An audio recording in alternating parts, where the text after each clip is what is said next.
नमस्कार दोस्तों, जय हिंद। दोस्तों रिसेंटली एक बहुत अच्छी न्यूज आई है कि अर्मेनिया के थ्रू भारत की एक डिफेंस डील साइन हुई है, जिसके थ्रू भारत अर्मेनिया को Swati weapon locating radar system export करने वाला है। ये डील दोस्तों 40 मिलियन यूएस डॉलर की हुई है, यानी कि एक जो यूनिट है स्वाति का, उसकी कॉस्टिंग आप 10 मिलियन यूएस डॉलर की समझ सकते हो। बात की जाए इस डील की, तो इस डील में भारत के साथ साथ रशिया और पोलैंड भी कॉम्पिट कर रहे थे, लेकिन ये डील भारत के हाथ में आ गई। तो इस वीडियो में दोस्तों हम ये बात करेंगे कि कैसे रशिया को भारत ने बीट किया इस डील में और क्यों अर्मेनिया ने भारत का ये रडार परचेज किया हुआ है। तो दोस्तों सबसे पहले ये डिस्कस कर लेते हैं कि एक्चुअल में वेपन लोकेटिंग रडार होता क्या है। तो सिंपल मैं आपको समझाऊं तो उसका ये मतलब है कि ऐसा रडार जो कि दुश्मन की ओर से फायर की जाने वाली किसी भी आर्टिलरी, मोटार, शेल्स, रॉकेट या फिर मल्टी रॉकेट लॉन्चर्स को ट्रैक करता है, ऐसे रडार को हम कहते हैं वेपन लोकेटिंग रडार। इन रडार्स का काम होता है कि दुश्मन किस लोकेशन से फायरिंग अपनी कर रहा है उसको डिटेक्ट करना। तो दोस्तों अब हम बात करते हैं कि भारत और रशिया के द्वारा कौन सा रडार सिस्टम इस डील में दिया गया था और इन दोनों में क्या कंपैरिजन किया जा सकता है। तो भारत की ओर से दोस्तों इस डील में डीआरडीओ द्वारा निर्मित स्वाति रडार को प्रस्तुत किया गया था, तो वहीं रशिया की ओर से रोसोबोरोन एक्सपोर्ट द्वारा निर्मित 1L260E नाम का रडार प्रेजेंट किया गया था। इन दोनों ही रडार्स में हम पहले एक कंपैरिजन कर लेते हैं, फिर देखेंगे कि कौन सा रडार बेहतर है और क्यों अर्मेनिया ने भारत के रडार को सेलेक्ट किया है। तो इन दोनों रडार में कंपैरिजन किया जाए दोस्तों, तो सबसे पहले बात कर लेते हैं दोनों रडार के ट्रैकिंग की, कि दोनों रडार किस रेंज तक ट्रैक कर सकते हैं दुश्मन की ओर से हो रही फायरिंग को। तो स्वाति सिस्टम दोस्तों किसी भी 81 mm के गन से फायर की जा रही शेल्स, मोटार्स या किसी भी अदर तरह के ऑब्जेक्ट को ट्रैक करने में 20 किलोमीटर दूर से सक्षम है। वहीं बात की जाए लार्जर गन्स की, तो उसमें दोस्तों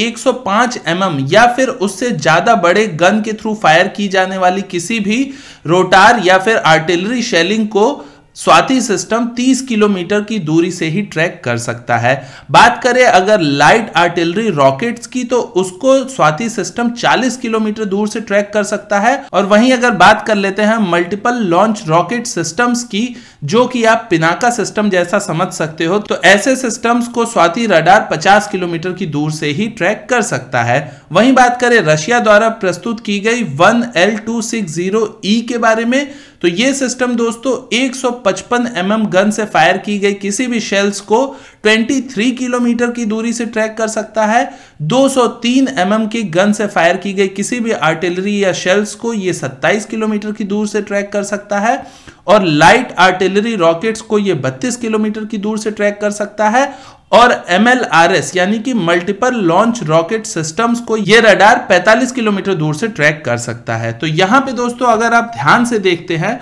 तो काफी बड़ा डिफरेंस है इंडिया और रशिया के इस दोनों वेपन के रेंज में, और रेंज में साफ साफ आप देख सकते हैं कि जो इंडिया का स्वाति सिस्टम है वो बहुत बेटर है, क्योंकि जहां पे आप समझिए 203 mm की जो गन है, रशिया उसको 27 किलोमीटर दूर से ट्रैक करता है, वहीं भारत 105 mm की गन को 30 किलोमीटर दूर से ट्रैक कर सकता है। यानी कि अगर बात की जाए 203 mm के गन की, तो भारत उसको 40 किलोमीटर दूर से भी ट्रैक करने में सक्षम हो सकता है। वहीं पे दूसरे पैरामीटर्स की बात कर लेते हैं दोस्तों, तो इसमें आता है एजीमुथ। तो जो हमारा स्वाति का एजीमुथ है वो है 90 डिग्री का, और वहीं पे रशियन रडार का भी एजीमुथ 90 डिग्री का ही है। एजीमुथ दोस्तों बात करें क्या है, तो जैसा कि आप ये पिक्चर में देख सकते हो, ये मैंने खुद से अपने हाथ से बनाई है पिक्चर ताकि मैं आपको समझा सकूं। तो देखो दोस्तों, इसमें जहां पे स्वाति लिखा हुआ है, यहां पे आप इमेजिन करो कि आपका स्वाति सिस्टम लोकेटेड है, और एजीमुथ दोस्तों वो एंगल हो जाता है जिस एंगल पे इसकी ट्रैकिंग होती है।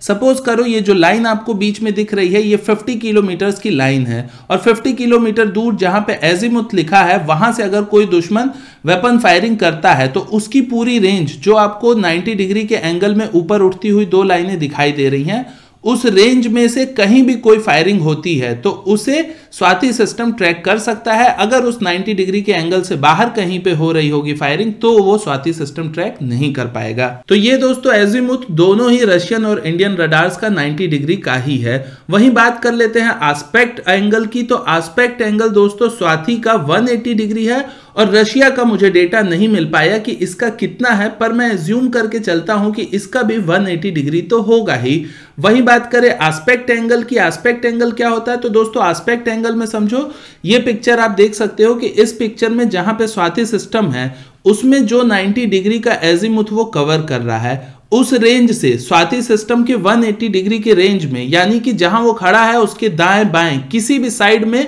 अगर उस रेंज से फायरिंग की जाती है तो स्वाति सिस्टम ट्रैक करके बता सकता है कि उसकी लोकेशन क्या है, बशर्ते कि वो उसके एजीमुथ के अंदर से फायरिंग होनी चाहिए। जैसा कि आप इस पिक्चर में देख सकते हो 1 और 2 जो लिखे हुए हैं वो समझो कि दुश्मन के दो अलग अलग आर्टिलरीज हैं जहां से फायरिंग हो रही है और इस पे राइट का सिंबल है, तो इसका मतलब कि इन दोनों ही सिस्टम को स्वाति ट्रैक कर लेगा। लेकिन वहीं आप अगर इस इमेज में जो थर्ड आर्टिलरी है उसको देखते हो तो ये जो स्वाति सिस्टम का एजीमुथ है कवरेज का उसके एरिया से बाहर है और वो अगर 180 डिग्री में भी स्वाति सिस्टम के ज्यादा पास भी अगर होता है फायरिंग उसका, जो कि काफी इंपॉसिबल है क्योंकि उसकी दूरी ज्यादा हो जाएगी, लेकिन अगर वो उसके एजीमुथ से बाहर है और किसी भी एंगल पे फायर करता है तो उसे स्वाति सिस्टम ट्रैक नहीं कर पाएगा। तो यानी कि ये एजीमुथ सिस्टम और जो एस्पेक्ट एंगल है ये दोनों ही एक दूसरे के कॉम्प्लीमेंट्री तरीके से देखे जा सकते हैं और इन दोनों को मिला जुला के ही आप अपने रडार सिस्टम को लोकेट करते हो ताकि आपको स्ट्रेटेजिकली उसका बेनिफिट हो। तो उम्मीद करता हूं दोस्तों कि मेरी इस ड्राइंग से आपको ये एजीमुथ और एस्पेक्ट एंगल समझ में आ गया होगा। अब बात कर लेते हैं ऑपरेशनल एल्टीट्यूड की, यानी कि कितनी ऊंचाई से आ रही शेल्स को या फिर किसी फायरिंग को ट्रैक कर सकता है हमारा स्वाति सिस्टम। तो दोस्तों इसमें इसका ऑपरेशनल एल्टीट्यूड जो है वो है 16,000 फीट का, यानी 16,000 फीट तक की ऊंचाई से अगर कोई शेल आ रहा है जमीन पे तो उसे भी स्वाति सिस्टम ट्रैक करने में सक्षम है। और वहीं रशियन रडार कहां तक ट्रैक करने में सक्षम है ये मुझे एग्जैक्टली आइडिया नहीं है, इसका डेटा नहीं अवेलेबल है। वहीं बात कर लेते हैं कि साइमल्टेनियसली कितने टारगेट को एक साथ एक ही बार में ट्रैक किया जा सकता है। तो स्वाति सिस्टम दोस्तों जहां पे 7 टारगेट को एक साथ ट्रैक कर सकता है, वहीं पे रशियन रडार 12 टारगेट को एक साथ ट्रैक कर सकता है, यानी कि इसमें जो रशिया का सिस्टम है वो ज्यादा अच्छा है। वहीं बात कर लेते हो आप अगर एरर की, तो रशियन सिस्टम में जो एरर होता है दोस्तों वो 0.2% ऑफ द रेंज होता है, यानी कि अगर आप 10 किलोमीटर दूर अगर किसी टारगेट को ट्रैक कर रहे हो तो उसमें आप मान के चलो अगर आप इधर से रिवर्ट में कोई काउंटर मेजर सिस्टम के थ्रू फायरिंग करते हो तो उसमें अगर 10 किलोमीटर का 0.2% का आप एरर लेके चलो। वहीं अगर 20 किलोमीटर दूर करते हो फायरिंग तो आप उसमें 20 किलोमीटर का 0.2% का एरर हो सकता है उस लोकेशन को आइडेंटिफाई करने में। वहीं बात की जाए स्वाति सिस्टम की तो उसके बारे में कुछ एग्जैक्टली डिटेल में तो नहीं पता है, लेकिन इसकी प्रोबेबिलिटी ऑफ डिटेक्शन मुझे पता है, जो मैं आपको बता सकता हूं कि अगर आपकी ओर 10 बार फायरिंग की गई है तो उसमें 10 बार में से 9 बार ये सिस्टम आपको डिटेक्ट करके बता देगा कि वो फायरिंग कहां से हुई है। वहीं अगर रशियन सिस्टम की प्रोबेबिलिटी ऑफ डिटेक्शन की बात करें तो वो भी मुझे पता नहीं है क्योंकि इसका डेटा अभी अवेलेबल नहीं है। वहीं बात कर लेते हैं स्वाति सिस्टम की जो ऑपरेशनल टेम्परेचर है, यानी कि किस टेम्परेचर में ये काम कर सकता है, क्योंकि आपको पता है कि हर देश में मौसम अलग अलग होते हैं तो ये भी काफी मायने रखता है। तो ये सिस्टम दोस्तों -30 डिग्री से +55 डिग्री सेल्सियस तक के टेम्परेचर में काम कर सकता है। तो दोस्तों अगर आप ओवरऑल देखोगे इस कंपैरिजन को तो आपको समझ में आ जाएगा कि रशियन सिस्टम जो है वो एक चीज में बहुत अच्छा है इंडिया वाले सिस्टम से, वो है कि साइमल्टेनियस टारगेट ट्रैकिंग, जो कि रशियन सिस्टम 12 कर सकता है। लेकिन वहीं पे बाकी सारी चीजें अगर आप देखते हो तो वो इंडियन सिस्टम का कहीं ना कहीं बहुत बेटर है। और साथ ही साथ आप देखोगे तो मुझे प्राइस एक्चुअल नहीं पता है कि रशियन रडार सिस्टम की कितनी है, लेकिन इसकी प्राइसिंग या तो इंडिया वाले सिस्टम के बराबर होगी या इससे ज्यादा होगी, इससे कम हो इसका बहुत ही कम चांस है। तो दोस्तों ये जो डील है ये काफी अच्छी है और साथ ही साथ इसमें ये भी देखने वाली बात है दोस्तों कि ये जो हमारी डील है ये कहने को तो अभी आपको छोटी डील लग सकती है, लेकिन ऐसी ही छोटी छोटी डील्स मिलके दोस्तों बड़ी डील होती हैं। और इसी तरह कुछ दिनों पहले न्यूज आई थी कि भारत बहुत सारी कंट्रीज को बुलेट प्रूफ जैकेट भी एक्सपोर्ट करने लगा है। और इस चार्ट में दोस्तों आप देख सकते हो कि किस तरीके से भारत का जो एक्सपोर्ट है डिफेंस का वो साल दर साल बढ़ता जा रहा है और आने वाले 5 साल में इसको 35,000 करोड़ तक का पहुंचाने का गवर्नमेंट का प्लान है।